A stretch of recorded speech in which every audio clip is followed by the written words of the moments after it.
Shalom Bapak Ibu, saudara-saudara, selamat pagi, selamat beribadah. Saya menyapa juga Bapak Ibu yang mengikuti ibadah ini secara live streaming. Mari saya undang kita sama-sama bangkit berdiri. Haleluya Tuhan, kami mengucap syukur hal ini.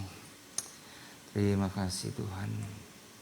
Dengan hati penuh ucapan syukur, kami memulai ibadah kami ini dengan satu pengakuan bahwa pertolongan kami datang daripada Tuhan yang menjadikan langit dan bumi dengan segala isinya, dan yang di dalam kasih setianya tidak pernah meninggalkan kita, karya ciptaan tangan-Mu. Turunlah di tengah-tengah ibadah kita pada pagi hari ini, kasih dan anugerah dari Allah Bapa di dalam nama Tuhan Yesus Kristus. Terima kasih Tuhan, kami boleh kembali berkumpul di rumah Tuhan. Kami boleh kembali bersama-sama beribadah dan mengucap syukur sepanjang hari lepas hari, minggu demi minggu Tuhan pelihara hidup kami. Dan oleh karena itu Tuhan, patut untuk kami mengucap syukur, patut untuk kami membawa pujian penyembahan kami dari hati kami yang paling dalam. Kami mau memuji menyembah Tuhan dengan sepenuh hati kami. Kami mau mendengarkan firman-Mu Tuhan dengan antusias, sehingga kebenaran firman yang kami boleh terima akan mengubahkan hidup kami, menjamah kami, memulihkan kami. Terima kasih Tuhan, kami menyerahkan ibadah kami dari awal sampai kepada akhirnya hanya di dalam nama Tuhan Yesus Kristus. Haleluya, amin. Bapak Ibu dipersilakan duduk. Tetap dalam sikap penyembahan pada Tuhan. Marilah kita naikkan penyembahan kita dengan sepenuh hati kita. Menyembah Tuhan yang luar biasa.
Sungguh Tuhan, Engkaulah pujianku, Engkaulah kemuliaanku. Kami percaya Engkau hadir di tengah-tengah kami, Tuhan. Engkau ada bersama dengan kami. Kami bangga memiliki Allah seperti-Mu. Allah yang dahsyat, yang hebat, yang luar biasa. Yang sanggup menolong kehidupan kami. Yang sakit Tuhan Kau sanggup menjamah menyembuhkan. Yang berbeban berat Kau sanggup melepaskan. Yang lelah Tuhan Kau hiburkan. Kami percaya Tuhan saat Kau hadir tengah kami. Saat pujian dinaikkan Tuhan, lawatan Allah terjadi. Kami percaya Tuhan, kuasa-Mu Tuhan terus bekerja dari awal pertengahan sampai akhir. Bahkan sampai kami pulang dimanapun kami berada, Roh-Mu tetap ada. Terima kasih Tuhan. Kami mau memulai pujian kami di dalam nama Tuhan Yesus Juru Selamat dan kekasih jiwa kami. Haleluya. Amin. Haleluya, haleluya. Amin. Bapak Ibu yang kuat berdiri, silakan berdiri. Kita memuji Tuhan dengan penuh sukacita. Yuk. Terima sukacita surga.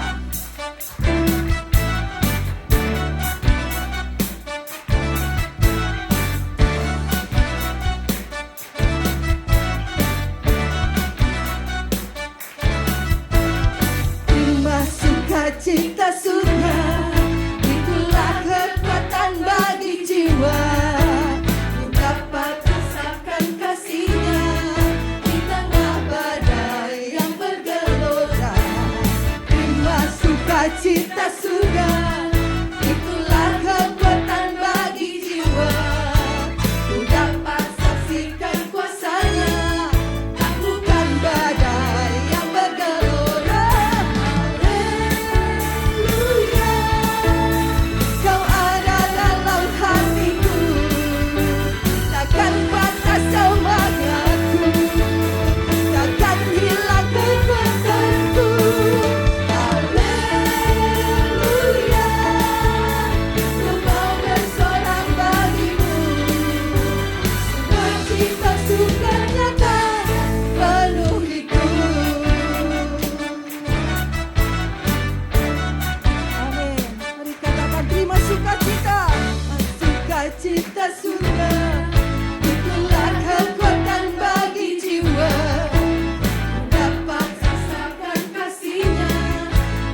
saatnya kita.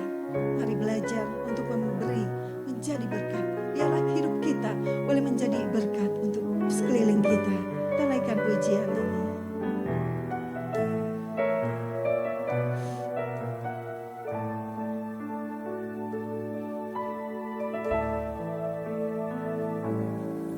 Dipenuhi kebaikan-Mu,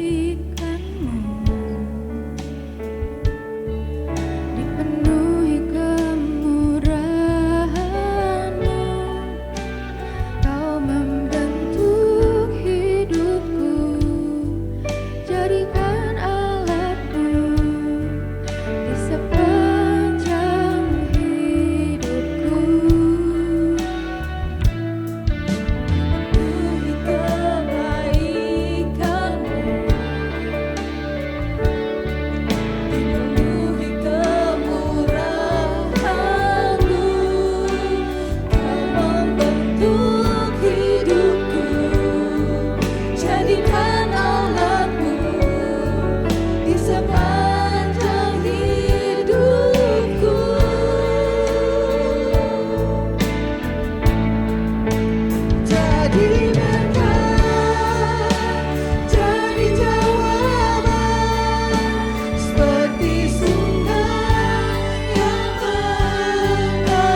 Tuhan, inilah hidup kami. Kami rindu Tuhan, Engkau sentuh hati kami. Ubah kami Tuhan, untuk kami menjadi pribadi-pribadi yang menunjukkan kemurahan bagi orang-orang di sekitar kami. Kalau kami sudah menerima berkat-berkat daripada Tuhan, kalau kami sudah mengalami jamahan Tuhan, Engkau yang sudah memberikan keselamatan kepada kami, Tuhan, biarlah itu boleh menggugah kami, menyadarkan kami. Kami tidak hanya menjadikan itu hanya kepuasan diri kami atau hanya untuk diri kami, tetapi kami mau Tuhan menjadikan hidup kami saluran berkat-Mu kepada orang-orang di sekitar kami, kepada siapapun Tuhan yang mempertemukan kami. Terima kasih Tuhan, kami sudah memuji memuliakan Engkau. Terimalah pujian penyembahan kami dari hati kami yang paling dalam. Dan kini saatnya kami mau siapkan hati kami untuk menerima firman-Mu. Mari Tuhan bersabdalah, sampaikan apa yang menjadi kehendak dan isi hati-Mu buat kami semua. Sehingga kami boleh menerima kebenaran firman itu dan kami boleh melakukan di dalam kehidupan kami. Di dalam nama Tuhan Yesus kami berdoa. Yang siap menerima firman Tuhan, katakan bersama-sama, amin, amin. Silahkan duduk. Baik, shalom Bapak Ibu, saudara yang dikasihi Tuhan. Tidak terasa kita sudah berada di minggu yang terakhir di bulan Agustus ini, ya. Sepanjang bulan Agustus ini kita berbicara tentang sukacita dalam hal memberi. Ya, kita diingatkan sebagai anak-anak Tuhan, orang-orang yang sudah ditebus oleh Tuhan. Mari kita memiliki hati yang murah hati. Firman Tuhan berkata, sama seperti Bapamu murah hati, hendaklah engkau juga murah hati. Ya. Nah, hari ini kita akan mengambil tema, merenungkan tema tentang investasikan dengan benar. Ya. Apa sih yang perlu kita investasikan? Dan bagaimana kita menginvestasikan hidup kita, ya, semua yang kita punya itu dengan benar. Bapak Ibu, dalam kita mengelola keuangan, ya, investasi itu merupakan sesuatu yang penting untuk dilakukan, yang bisa memberikan jaminan bagi masa depan seseorang, ya. Satu kali saya pernah ngobrol-ngobrol dengan seorang anak muda, bercerita tentang gimana rencana kamu ke depan, mau nikah dan lain sebagainya. Lalu dia bilang satu hal begini, ya. Ya pengennya sih nanti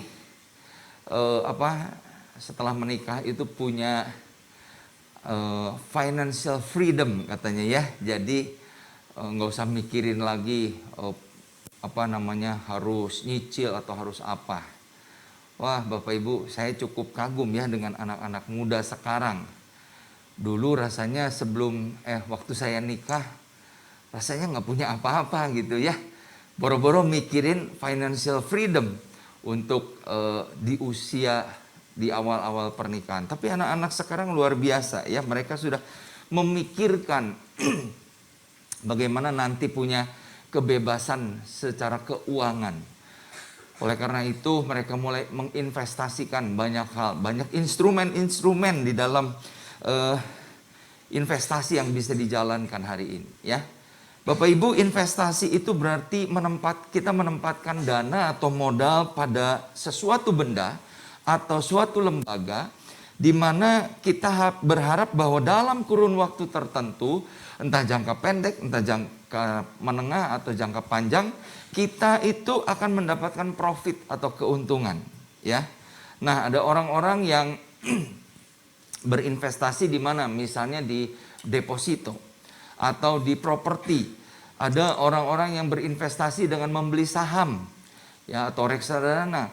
Ada orang-orang juga yang berinvestasi dengan membeli emas atau batu permata, ya, dan lain sebagainya. Nah, Bapak Ibu, tentu semua itu memiliki resiko yang berbeda-beda. Ya, ada yang resikonya kecil, sedang dan menengah. Nah, Ketika kita berbicara di masa kita hidup sekarang, di masa pandemi ini Bapak Ibu, terutama di awal-awal ya tahun 2020, ada banyak orang yang kehilangan pekerjaan, ada orang-orang yang menghentikan aktivitas, ya harus bekerja di rumah, harus berusaha di rumah, orang-orang dalam tanda kutip agak nganggur gitu ya. Tetapi sementara itu orang-orang juga berpikir bagaimana nih caranya supaya tetap dapat menghasilkan uang, tetap dapat memiliki pemasukan. Nah Bapak Ibu, disinilah muncul banyak penawaran investasi-investasi ya, yang pada akhirnya investasi-investasi itu ya mungkin tidak selalu bersifat abal-abal atau bodong ya, atau penipuan, tapi resikonya itu begitu tinggi ya. Seperti ada binary option. Ini sudah dilarang saya kira oleh pemerintah ya.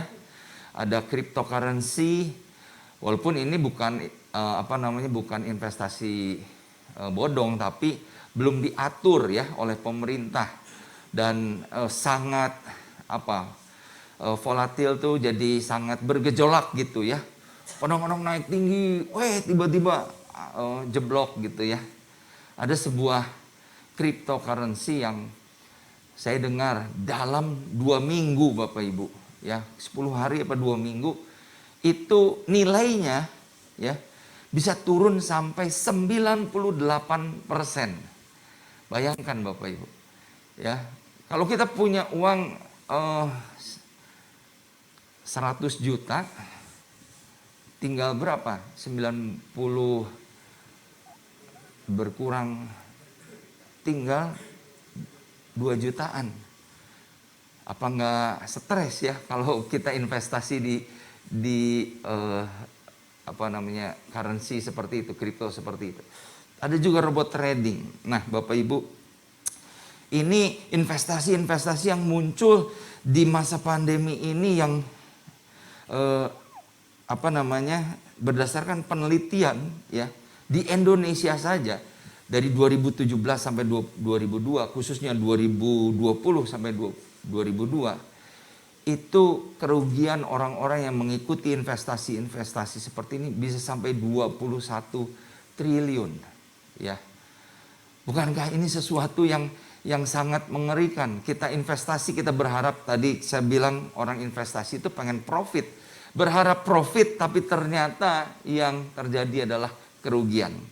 Nah, saya perlu ingatkan sedikit ya Bapak Ibu, dalam menyikapi investasi-investasi yang high risk atau investasi-investasi bodong ini, perlu diperhatikan. Biasanya investasi-investasi seperti itu menjanjikan keuntungan besar dalam waktu singkat dan bilangnya nggak ada resiko. Kita nggak perlu keluar rumah, kita nggak perlu kerja, kita nggak perlu ini, tapi dapat keuntungan yang jumlahnya itu, persentasenya itu besar sekali. Jauh di atas rata-rata bunga deposito misalnya. Yang kedua, prospek bisnis dari investasi itu biasanya nggak jelas. Ya, apa sih bisnisnya sehingga bisa menghasilkan keuntungan misalnya 10% atau 15%? Wah, nggak jelas ya. Dan biasanya, ini produk di luar negeri. Nah, kemudian pada saat investor ingin narik investasi, biasanya malah diiming-imingin. Kalau Bapak atau Ibu tetap taruh di tempat ini, nanti dapat bunga yang lebih gede ya, atau profit yang lebih tinggi lagi. Wah, itu udah gejala-gejala ya, kita harus waspada nih. Dan kemudian biasanya mereka memanfaatkan selebriti ya. Beberapa bulan yang lalu ada crazy rich yang jadi afiliator dan akhirnya ditangkap ya. Ada tokoh masyarakat atau bahkan tokoh agama. Bapak Ibu pernah dengar ada slogan, jadikanlah semua bangsa sultanku ya. Pernah dengar nggak istilah itu? Nah, saya yakin ini orang yang ngomong ini, motivator ini, latar belakangnya hamba Tuhan, karena dia mengutip, yaitu sebetulnya dari ayat yang berkata, jadikanlah semua bangsa muridku. tapi dia bilang jadikanlah semua bangsa sultanku. Ya, saya ingin dengan investasi ini katanya orang-orang di bawah sana. Dia sedang promo di mungkin gedung yang tinggi ya, tukang-tukang parkir, orang-orang di yang pedagang kaki lima, semua bisa jadi sultan dengan mengikuti investasi tersebut. Ya, saya nggak tahu investasinya apa, lupa lagi. Tapi yang jelas bahwa mereka memanfaatkan figur-figur tersebut membuat kita tertarik ya. Dan salah satu contoh ada cryptocurrency dari Singapura yang hire ya, menyewa Matt Damon ya, artis terkenal dari Hollywood. Sebelum mereka menyewa Matt Damon itu, user mereka itu katanya 1 juta user ya. Dengan harapan ketika mereka menyewa Matt Damon itu dalam sampai akhir tahun 2023 usernya jadi 10 juta. Tapi Bapak Ibu ternyata bulan Maret 2022 ya, jadi jauh sebelum dari prediksi mereka, user mereka sudah 10 juta lebih ya. Begitu luar biasa pemanfaatan selebriti ya. Saya nggak ada yang memanfaatkan saya menjadi, tapi saya juga nggak mau ya. Nah, kalau investasi bodong mah nggak mau. Nah, Bapak Ibu, ini yang sering kita bicara tentang realita investasi saat ini. Nah, kalau kita berbicara di dalam Alkitab, saya ingin mengajak kita untuk melihat ternyata ada juga orang yang menginvestasikan hartanya, menginvestasikan hidupnya, dan berakhir dengan kerugian yang sangat besar. Kita baca itu di dalam Kejadian pasal 13 ayat yang ke-5 dan ke-6. Kisah tentang Lot. Lot dikatakan ikut bersama-sama dengan Abraham, dan Lot itu mempunyai domba, lembu, dan kemah. Tetapi negeri itu tidak cukup luas bagi mereka untuk diam bersama-sama. Sebab apa?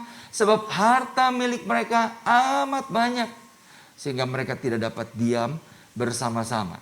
Ya, kita tahu kisahnya bahwa Lot dan Abraham itu punya banyak harta, punya banyak domba, kambing, ternak, dan kemudian tanah Kanaan itu jadi tidak cukup buat mereka. Lalu selanjutnya Abraham berkata kepada Lot, Lot, nggak baik kita bertengkar terus ya, pegawai-pegawai kamu dengan pegawai-pegawai saya, lebih baik kita berpisah. Sok sekarang ini kamu boleh milih ya. Kamu mau kalau kamu ke kanan aku ke kiri, kalau kamu ke kiri aku ke kanan.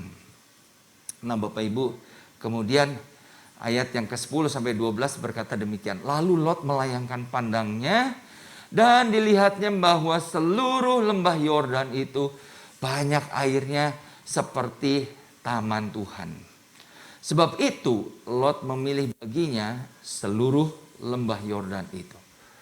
Abram menetap di tanah Kanaan, tetapi Lot menetap di kota-kota lembah Yordan dan berkemah dekat Sodom.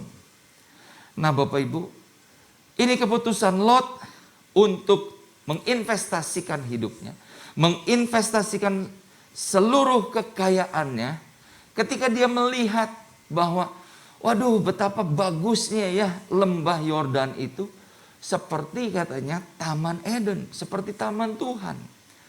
Wah, Bapak Ibu, itulah investasi-investasi yang menggiurkan, yang seringkali ditawarkan juga dalam kehidupan kita, kehidupan manusia, bahkan sampai saat ini ya. Dan Lot begitu tergiur dengan keadaan itu, akhirnya dia memilih untuk menetap di sana. Bapak Ibu, tapi kemudian bagaimana akhir hidup dari Lot? Setelah beberapa tahun dia tinggal, berinvestasi di Sodom. Saya katakan tadi orang investasi itu harapannya setelah sekian waktu ingin dapat profit, ingin dapat keuntungan.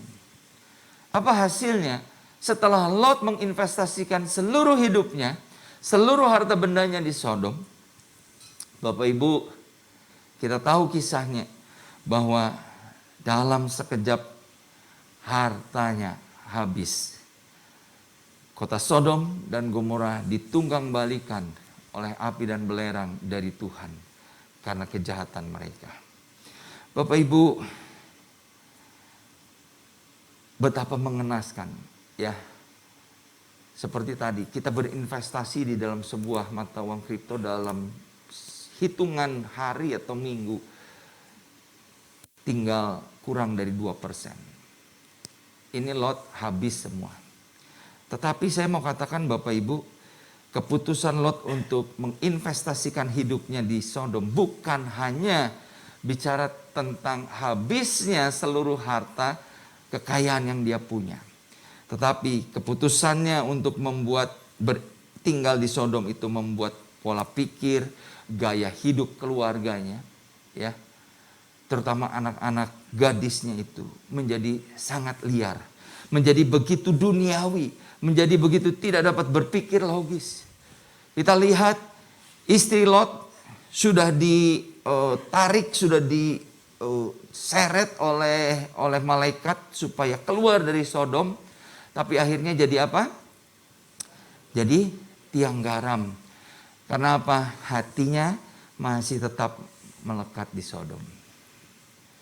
Anak-anak gadisnya, Bapak Ibu, ya. Mereka menjadi begitu duniawi, dikuasai oleh nafsu. Bapak Ibu pernah berpikir nggak apa kira-kira yang dibawa oleh Lot dan keluarganya, anak-anaknya ini ketika keluar dari Sodom? Ada sebuah penafsiran saya dengar dari seorang hamba Tuhan waktu saya masih kecil. Ya, dia bilang begini. Ada penafsiran bahwa yang mereka bawa keluar dari Sodom itu adalah anggur arak, ya, anggur minuman. Kenapa ditafsirkan seperti itu? Karena kan setelah mereka tinggal menyendiri, ya, mereka nggak mau berinteraksi dengan orang-orang. Si anak-anaknya ini bilang, yang sulung bilang sama yang bungsu, kita bikin mabuk yuk bapak kita supaya tidur sama kita dan kita bisa punya anak yang meneruskan nama dari bapak kita. Memabukannya pakai apa Bapak Ibu? Masa pakai air putih? Kan enggak ya? Pakai anggur. Jadi ada orang bilang, jadi hal yang dibawa ketika mereka keluar, ya, bukan emas atau perhiasan, yang dibawanya anggur. Wah Bapak Ibu, bisa dibayangkan kalau itu yang memang terjadi, betapa mengerikan, ya.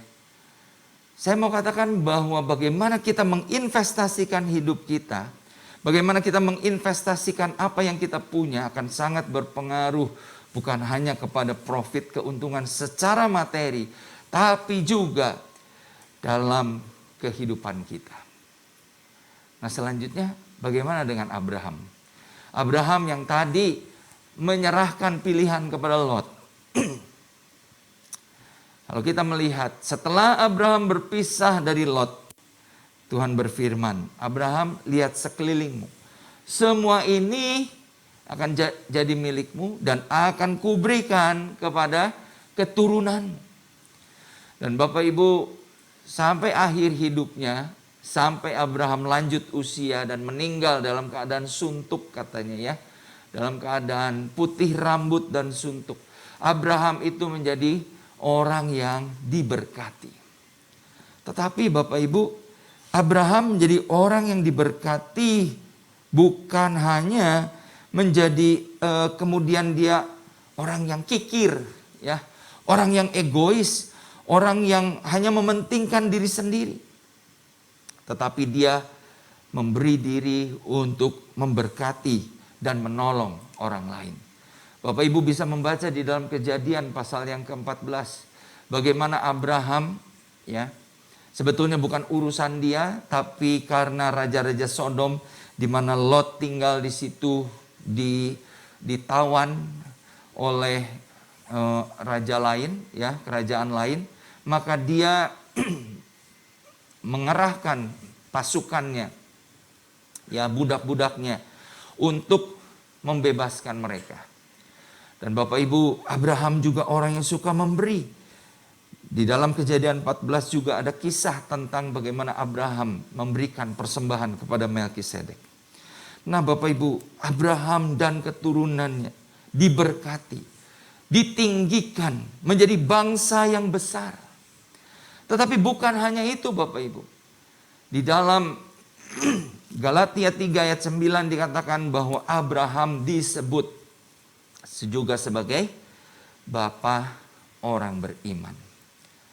Jauh setelah dia meninggal, jauh dia setelah tidak ada lagi, namanya tetap disebut, namanya tetap diingat, namanya menjadi sebuah trademark. Inilah bapa dari orang beriman.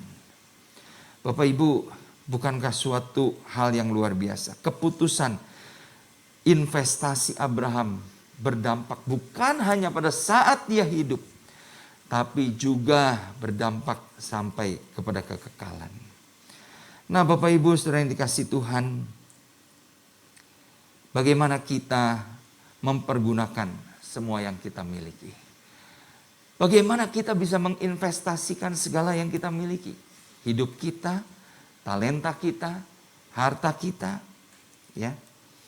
Tentu sebagai anak-anak Tuhan, ya boleh saja kita berinvestasi untuk hal-hal lahiriah, ya. Boleh saja Bapak Ibu, adik-adik beli saham, ya, beli emas, beli ya macam-macam lah, properti dan lain sebagainya.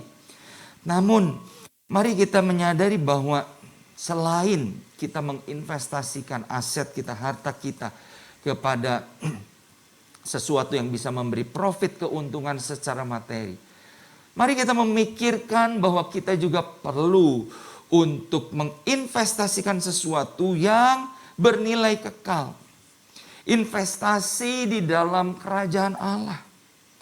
Nah Bapak Ibu, kenapa ini sesuatu yang perlu kita renungkan, perlu kita pikirkan, ya. Ada beberapa poin yang saya ingin mengajak kita merenungkan ini. Kenapa kita perlu memiliki investasi? Kenapa kita penting untuk memiliki investasi yang bernilai kekal? Karena Bapak Ibu, pertama, menyimpan harta di dunia ini tidaklah kekal. Kita baca di dalam Matius 6 ayat 19. Jangan kamu mengumpulkan harta di bumi ini. Sebab apa? Sebab di bumi ngengat dan karat merusakkannya, dan pencuri membongkar serta mencurinya. Bapak Ibu saudara-saudara, ini sesuatu hal yang perlu kita renungkan. Sebenarnya kalau mau jujur, kita menyadari, ya, ini kenyataan yang terjadi di dalam kehidupan kita, bukan? Nggak usah Alkitab bilang pun ini adalah sesuatu kebenaran. Apa yang kita punya di muka bumi ini. Rumah kita hari ini sebagus apapun, semewah apapun, sekuat apapun. Bagaimana 10 tahun ke depan, 5 tahun ke depan. Mulai ada rayap, ya, menggerogoti. Sekarang orang lebih suka ganti semua rangka-rangka plafon pakai baja ringan, ya, atau besi. Karena apa? Aduh, nggak tahan kalau ada rayap, ya, semua habis.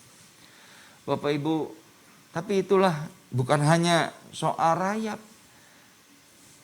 Apa yang kita punya lama-lama akan jadi rusak. Pencuri bisa mencuri dan mengambil bagian kita. Seperti saya katakan tadi, ya. Segala sesuatu bisa hilang dan rusak di dalam kehidupan ini. Seringkali kita bekerja begitu keras, ya Bapak Ibu, ya, banting tulang, memeras keringat untuk mengumpulkan sen demi sen. Tetapi begitu mudahnya semua yang kita kumpulkan itu bisa hilang. Seperti saya katakan tadi, di Indonesia saja dalam masa pandemi hampir 21 triliun orang-orang mengalami kerugian akibat investasi yang high risk tadi. Ya, selain yang bodong atau yang abal-abal.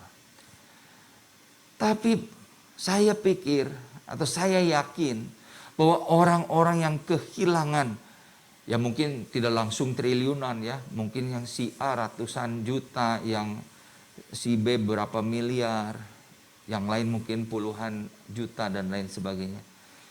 Itu mereka kumpulkan, saya yakin tidak dalam hitungan hari atau dalam hitungan minggu. Ya, mungkin bertahun-tahun mereka kumpulkan itu dengan bekerja keras sampai terkumpul sekian banyak. Saya pikir mau investasikan ke sini. Begitu diinvestasikan, hilang semua. Bapak Ibu, itulah keadaan ketika kita menyimpan harta di dunia ini. Tidak ada yang kekal. Oleh karena itu, seperti saya katakan, Tuhan ingin supaya usaha keras kita, kerja kita, jerih lelah kita itu tidak percuma dan sia-sia. Tuhan ingin mengajar kita, mari kita mengkonversi, ya, mengubah sebagian daripada yang kita punya, bukan semua. Sebagian dari kita punya untuk kita simpan, untuk kita investasikan dalam hal-hal yang bernilai kekal atau yang abadi. Apa yang kita bisa lakukan? Kalau hari-hari ini gereja kita sedang menjalani sebuah bulan berbagi, bulan diakonia. Mungkin boleh ditampilkan videonya, ya. Bapak Ibu, kita bisa berbagi kepada orang-orang yang tidak seberuntung kita, ya. Kita bisa berbagi kepada orang-orang yang mungkin untuk makan hari ini pun mereka masih berpikir bagaimana caranya atau di mana saya bisa dapat makan. Bapak Ibu, ini merupakan sebuah kegiatan yang saya rasa akan menggugah kita. Mungkin tidak seberapa yang diberikan oleh gereja kita, oleh teman-teman dari komsel-komsel yang terlibat, ya. Memang video ini tidak masih ada komsel-komsel lain atau kelompok-kelompok lain yang berbagi yang tidak tercantum di dalam video ini, ya. Tapi melalui video ini saya ingin mengajak kita untuk melihat bahwa kenapa kita tidak bisa untuk berbagi, untuk memberi kepada orang-orang. Tidak memiliki hati yang murah hati kepada orang-orang yang membutuhkan. Bapak Ibu, ya udah, nanti akan ditampilkan di pengumuman, ya. Nah, kembali lagi ke slide. Paulus di dalam, bisa tolong ininya diterusin. Paulus di dalam 1 Timotius 6 ayat yang ke-6 sampai 8 berkata begini. Memang ibadah itu kalau disertai dengan rasa cukup memberi keuntungan besar. Ya. Kita kalau bersyukur, bisa ibadah, puas, itu bahagia sekali. Karena apa? Karena Paulus bilang kita itu nggak akan bawa sesuatu. Kita ini nggak bawa sesuatu ke dalam dunia, ya. Waktu kita lahir kita nggak bawa apa-apa. Kita juga nggak akan membawa apa-apa keluar. Bukan keluar negeri maksudnya atau keluar angkasa. Artinya waktu kita meninggal kita juga nggak bawa apa-apa. Ayat 8 berkata asal ada makanan dan pakaian cukuplah. Nah Bapak Ibu, ketika kita berpikir, oh saya harus investasi ini, saya harus investasi itu. Anak-anak muda ada satu istilah yang terkenal yaitu FOMO, ya. Fear of missing out. Ya, missing out, ya. Takut ketinggalan, takut keduluan orang lain. Jadi kalau orang lain investasi ini, wah saya juga harus ikut. Taruh investasi di sini, saya juga harus ada. Begitu terus. Itu membuat kita hanya berpikir tentang diri kita sendiri. Tetapi hari ini Tuhan ingin mengingatkan kepada kita. Mari kita belajar untuk ya asal ada makan pakaian cukup lah. Ya, toh kita nggak akan bawa semua itu terlalu banyak. Nggak usah kita terlalu mikirin, wah anak kita, cucu kita harus punya apa-apa-apa. Ya tentu kita jangan membebankan mereka juga dengan hutang. Tapi maksud saya adalah kita nggak harus sampai mikirin bagaimana. Tuhan Yesus berkata, kesusahan sehari cukuplah untuk sehari. Mari kita belajar, kalau kita mempunyai sesuatu, bukankah kita juga bisa menginvestasikan harta kita, sebagian yang kita punya, dengan memberkati orang lain. Ya, nah Bapak Ibu, kemudian yang kedua, kita diingatkan, karena mengapa kita perlu memiliki investasi yang kekal?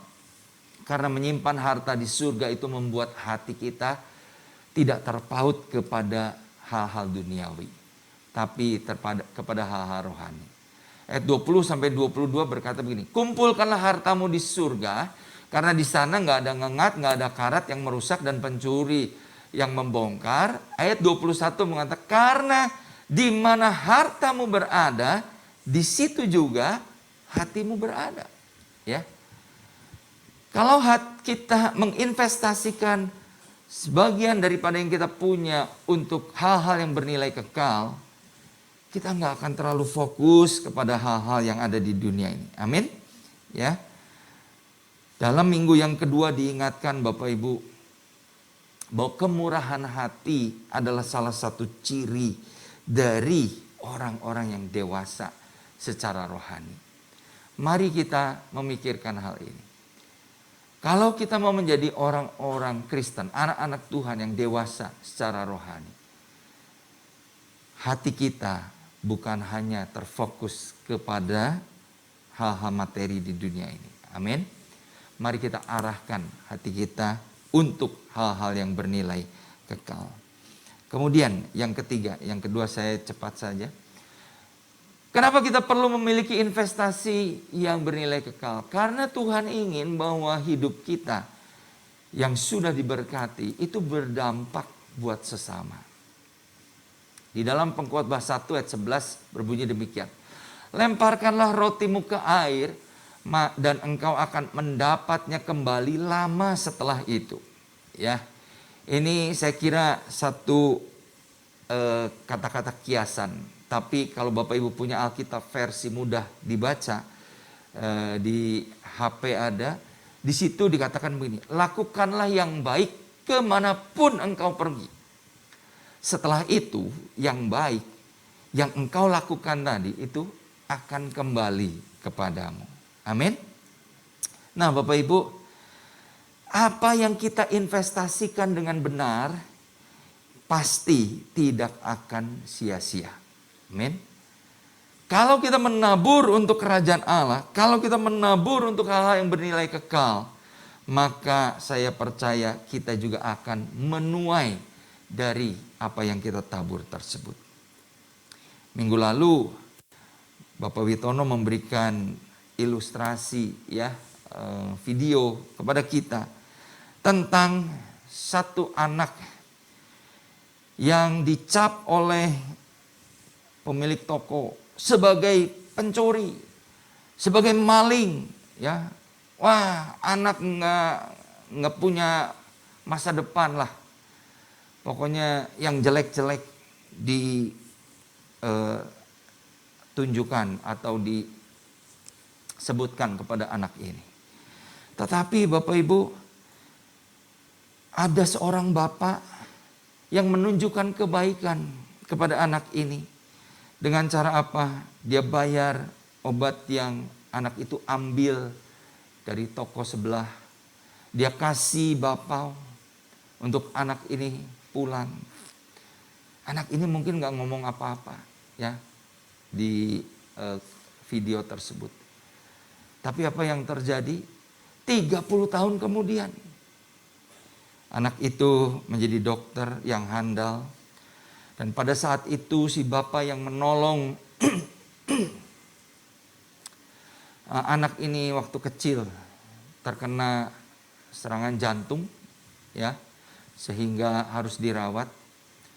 Dan luar biasanya Bapak Ibu, ini yang sangat menyentuh bagi saya adalah ketika sebetulnya tagihan untuk pengobatan si Bapak itu, ya berapa ratus ribu yuan kalau nggak salah, ya sekitar 500 juta kalau nggak salah. Tapi kemudian dia bilang itu sudah dibayar oleh obat penahan sakit dan beberapa bapau 30 tahun yang lalu. Bapak Ibu, ini menjadi satu hal yang perlu kita renungkan di dalam hidup kita. Apakah kita mau untuk menabur sesuatu yang bernilai kekal? Mungkin anak-anak yang kita bantu, ya bulan ini juga ada program orang tua asuh dari seksi diakonia, ya. Saya nggak tahu Bapak Ibu sudah dapat formulir ini atau belum. Kalau belum mungkin nanti, dan Bapak Ibu tergerak nanti bisa minta ke tim asyir ya, nanti di bawah. Tetapi Bapak Ibu, saya ingin katakan bahwa ketika kita membantu anak-anak, tidak berarti kita harus membantu mereka sampai selesai kuliah. Mungkin kita hanya bisa bantu seperti Bapak tadi, hanya memberi satu kali saja. Tetapi siapa yang menyangka bahwa kemudian itu akan berdampak sangat panjang. Bapak Ibu, anak-anak yang berprestasi, yang mungkin secara finansial tidak mampu, ya. Ketika kita bantu, mungkin anak itu bisa jadi dokter di kemudian hari.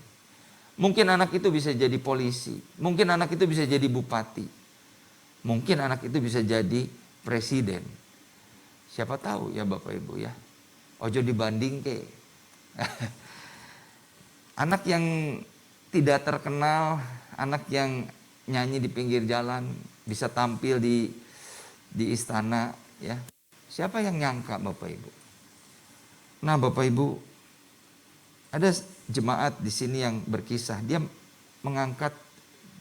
melatih 2 orang anak main badminton, ya. Dan salah satunya menjadi juara dunia pada zamannya. Siapa yang bisa menyangka? Mungkin ketika dia menginvestasikan waktunya, menginvestasikan hidupnya, melatih anak itu bermain badminton, ya nggak kepikir bahwa satu kali kelak anak itu bisa menjadi seorang yang berprestasi. Oleh karena itu Bapak Ibu, mari kita, ya, saya ingin mengajak kita merenungkan hal ini. Tuhan sudah mengorbankan dirinya di atas kayu salib. Hari ini kita merenungkan perjamuan yang kudus ini. Bukan untuk memanjakan kita. Bukan supaya kita sibuk dengan diri kita sendiri. Tetapi Tuhan ingin agar kita menjadi orang-orang yang murah hati sama seperti Bapa di surga adalah murah hati. Mari kita selagi diberi kesempatan untuk menabur. Mari kita menabur bagi kerajaan Allah. Mari kita menginvestasikan. Mungkin itu hidup kita. Mungkin itu sebagian dari harta kita. Untuk hal-hal yang bernilai kekal. Jangan hidup untuk diri kita sendiri. Ya, mari kita mulai dari keputusan kita. Sebelum kita mengambil bagian di dalam perjamuan kudus ini, kita mau naikkan satu pujian.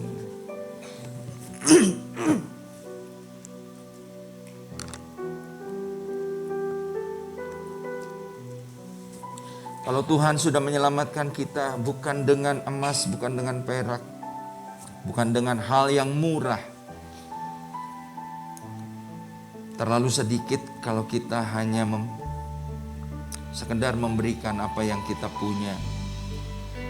Tetapi sayang ada banyak orang Kristen terlalu kikir, terlalu pelit untuk melihat kebutuhan orang-orang di sekitarnya dan menjadi peduli dengan mereka.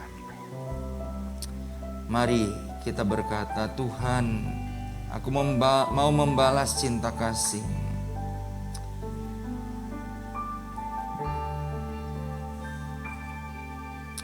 bukan dengan barang fana. Kau membayar dosaku dengan darah yang mahal, tiada noda dan celah. Bukan dengan emas perak Kau menebus diriku, oleh segenap kasih dan pengorbananmu, ku telah mati dan tinggalkan cara hidupku yang lama.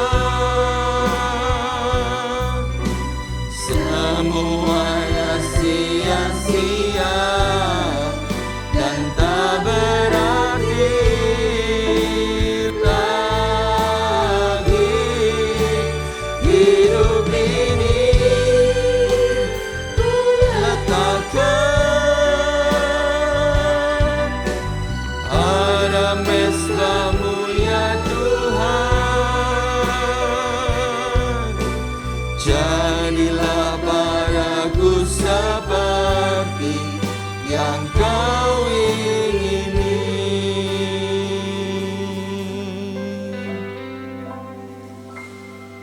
Tuhan, ketika kami mengingat pengorbanan-Mu yang telah menebus, menyelamatkan kami, biarlah Tuhan, sebagaimana pujian ini, kami mau persembahkan hidup kami di mezbah-Mu.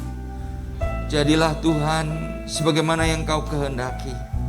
Biar kami tidak hanya hidup untuk diri kami sendiri. Kami tidak menjadi orang-orang yang egois dan kikir. Tapi kami mau Tuhan, melalui hidup kami, ada orang-orang boleh diberkati. Dan mereka mengalami Tuhan, kebaikan Tuhan melalui kehidupan kami. Hamba-Mu sudah berhenti berbicara, tapi biarlah Roh Kudus yang terus bekerja di dalam hati kami, sehingga kami menjadi orang-orang yang bermurah hati sama seperti Bapa di surga. Terima kasih Tuhan. Dalam nama Tuhan Yesus kami berdoa. Amin. Bapak Ibu, setelah minggu yang lalu diwartakan, maka hari ini kita akan bersama-sama mengambil bagian perjamuan yang kudus, di mana perjamuan kudus adalah perintah Tuhan sendiri agar kita memperingati korban sengsaranya sampai Ia datang yang kedua kali. Ketika kita menerima roti yang dipecahkan, yang membayangkan tubuh Tuhan yang hancur, dan darahnya yang tercurah, yang dilambangkan dengan anggur, biarlah kita mengingatkan itulah harga yang mahal yang Tuhan lakukan untuk menebus kita. Dan biarlah melalui perjamuan kudus ini kita boleh diperdamaikan kembali dengan Tuhan dan dengan sesama. Dan kehidupan Tuhan Yesus menjadi semakin nyata dalam hidup kita dari hari ke sehari. Saya undang para pelayan perjamuan boleh maju ke depan. Kita akan berdoa dan Bapak Ibu boleh memeriksa diri kita masing-masing. Kalau ada dosa-dosa yang belum kita bereskan, mari kita minta pengampunan dari Tuhan, sehingga Tuhan melayakkan kita untuk menerima perjamuan kudus ini. Mari kita sama-sama berdoa. Ya Tuhan, kami datang kepadamu saat ini sebagai hamba-hamba-Mu. Terima kasih Tuhan, kalau Tuhan memberikan kesempatan kami kembali untuk menerima persekutuan tubuh dan darah Tuhan. Hamba berdoa, sucikan setiap kami, setiap anak-anak-Mu, para pelayan perjamuan ini, sehingga kami boleh menerima berkat melalui persekutuan tubuh dan darah Tuhan ini, dan boleh membagikannya kepada jemaat-jemaat yang lain. Darah Tuhan Yesus menyucikan hati pikiran kami, mentahirkan kami. Dalam nama Tuhan Yesus kami berdoa. Amin. Bapak Ibu, saudara-saudara, nanti Bapak Ibu menadahkan tangan dan petugas yang akan memberikan roti dan anggur ini ke tangan Bapak Ibu. Inilah tubuh Tuhan yang telah dihancurkan karena dosa-dosa kita, dan darahnya yang tercurah di atas kayu salib memberikan keselamatan bagi kita semua. Terimalah tubuh dan darah Tuhan ini dengan iman. Bagikan kepada sidang jemaat. Bagikan kepada sidang jemaat. Bagikan. Mari kita naikkan pujian ini. Ku telah mati dan tinggalkan cara hidupku yang lama. Semuanya sia-sia dan tak berarti lagi. Hidup ini ku letakkan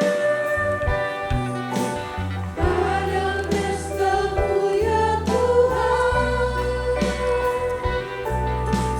Jadilah padaku seperti yang Kau ingini. Ku telah mati dan tinggalkan cara hidupku yang lama. Semuanya sia-sia dan tak berarti lagi. Ada Bapak Ibu yang belum dilayani? Baik, kalau sudah, saya undang kita sama-sama bangkit berdiri. Tuhan, jadilah padaku seperti yang Kau ingini. Jadilah padaku seperti yang Kau ingini. Terimalah. Terimalah.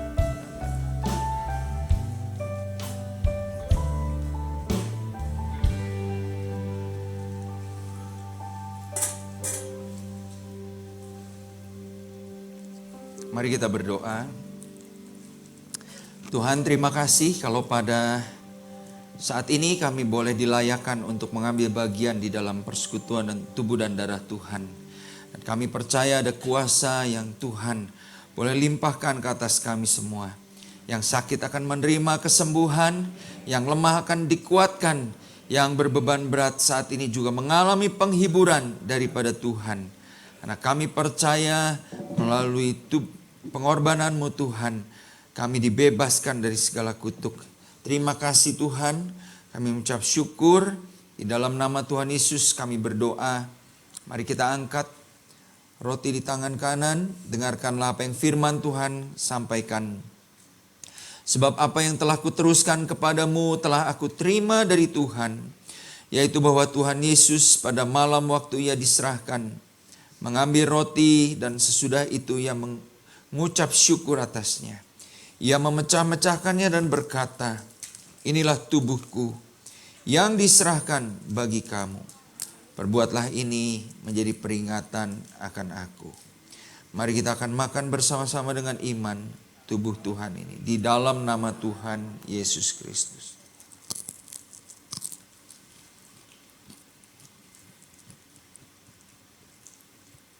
Terima kasih Tuhan. Sekarang kita angkat cawan di tangan kanan. Demikian juga sesudah makan, dia mengambil cawan lalu berkata, cawan ini adalah perjanjian baru yang dimeteraikan oleh darahku. Perbuatlah ini setiap kali kamu meminumnya menjadi peringatan akan aku. Ingatlah Bapak Ibu, darah Tuhan Yesus yang tercurah di atas kayu salib. Begitu berharga setiap tetes darahnya. Mari kita hormati pengorbanan Tuhan Yesus dengan hidup berkenan kepadanya. Kita minum bersama-sama dengan iman di dalam nama Tuhan Yesus Kristus.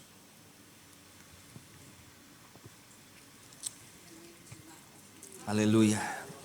Terima kasih Tuhan. Hamba percaya saat ini kami yang menerima persekutuan tubuh dan darah Tuhan dengan iman. Demikian juga kami terima segala berkat-Mu. Kami terima kesembuhan. Kami terima kekuatan. Kami terima Tuhan penghiburan yang daripada Tuhan. Bahkan hamba berdoa sepanjang 1 bulan ke depan. Roh Kudus yang memampukan kami hidup berkemenangan.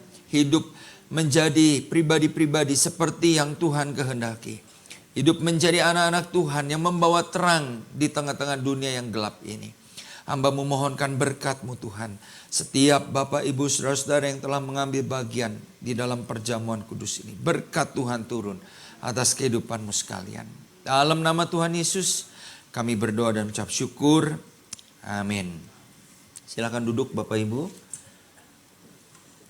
Sementara nanti cawan akan dikumpulkan. Kita akan mendengarkan pengumuman. Persilahkan Indra.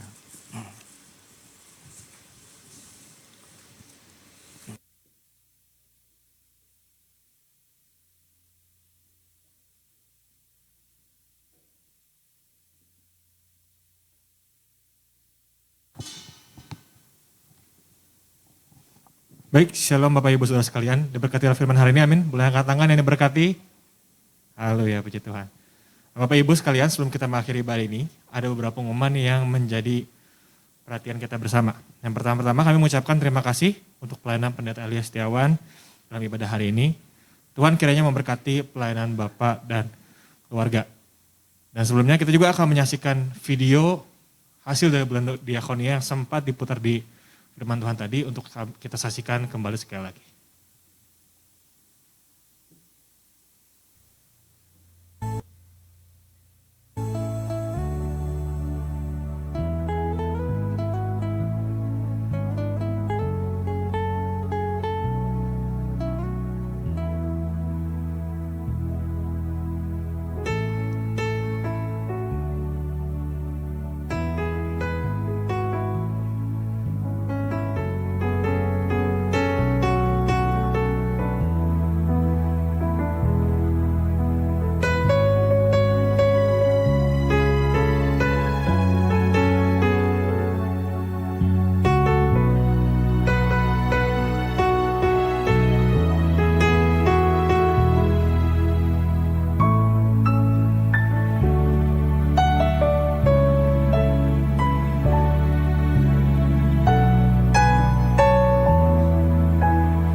Puji Tuhan ya, kita bisa melihat ada berbagi yang kita lakukan. Semoga hal ini dilakukan bukan hanya di bulan diakonia saja, tapi menjadi awal pergerakan juga untuk membagikan kepada sekitar kita. Nah, bulan Agustus ini merupakan bulan diakonia bagi gereja kita, di mana kita diingatkan untuk bersyukur atas segala berkat yang Tuhan telah limpahkan bagi kita. Dan bagaimana kita dapat berbagi dengan sesama yang tidak seberuntung kita. Kami ingin menyampaikan beberapa program yang akan dijalankan oleh seksi diakonia gereja kita. Yang pertama, gereja melalui kelompok-kelompok kecil dalam jemaat seperti komsel dan kelompok kecil lainnya akan berbagi berkat bagi warga masyarakat yang kurang mampu. Yang kedua, gereja kita juga mengajak jemaat yang rindu untuk menjadi orang tua asuh bagi anak-anak yang berprestasi namun terkendala biaya sekolah. Dan yang ketiga, kami juga menginformasikan gereja kita sejak bulan Juli lalu membuka program pemberdayaan jemaat melalui pelatihan berkebun seperti hidroponik dan lainnya. Sehingga jemaat dapat memanfaatkan lahan di rumah masing-masing untuk self-support, untuk menyediakan sayur dan lainnya. Bagi Bapak Ibu Saudara yang terbeban untuk mendukung program-program di atas, khususnya untuk orang tua asuh, dapat mengisi formulir yang telah dibagikan oleh Asher dan mengembalikannya ke kotak persembahan. Tuhan memberkati. Untuk orang tua asuh, sudah disinggung juga oleh Bapak Gembala tadi bahwa sudah ada form yang tersedia. Jadi Bapak Ibu nanti bisa meminta pada Asher untuk mengisi formulir dan menjadi orang tua asuh. Seperti yang Bapak Ibu dengar tadi dari Bapak Gembala, mungkin tidak harus sampai kuliah, tapi kita nggak pernah tahu pemberian yang kita berikan itu sebermanfaat apa. Saya pernah punya pengalaman membantu salah satu anak yang struggle di SMA-nya. Jadi ada beberapa tunggakan biaya. Yang saya pikirkan saat itu hanya bisa melunasi yang saat itu saja. Tapi siapa sangka ketika saya ikut membantu, tidak lama orang tuanya dapat berkat karena berhasil jual sebuah rumah dan akhirnya anak itu bisa kuliah sampai sekarang. Ya, kita nggak pernah tahu seberapa berharga yang udah kita beri, tapi ketika kita memberi, Tuhan apresiasi, amin. Mari kita sama-sama bergerak untuk generasi muda, generasi di bawah kita yang potensial tapi membutuhkan bantuan kita. Nah sebentar kita juga akan melihat video warta dari Komisi Pasutri.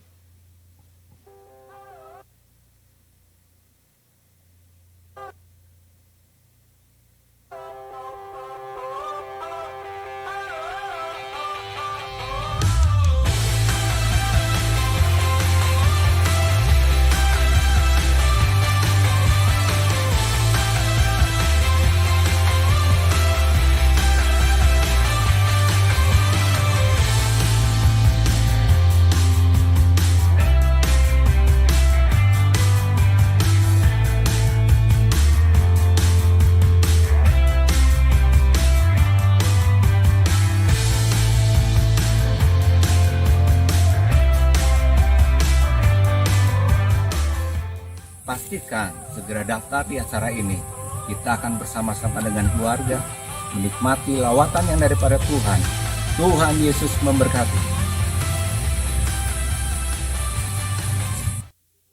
Baik, bagi Bapak Ibu yang berminat mengikuti fellowship ini, dapat mendaftar ke Bapak Christian dengan nomor WhatsApp 0853 5387 2329 atau bisa juga melalui meja pendaftaran setelah ibadah selesai.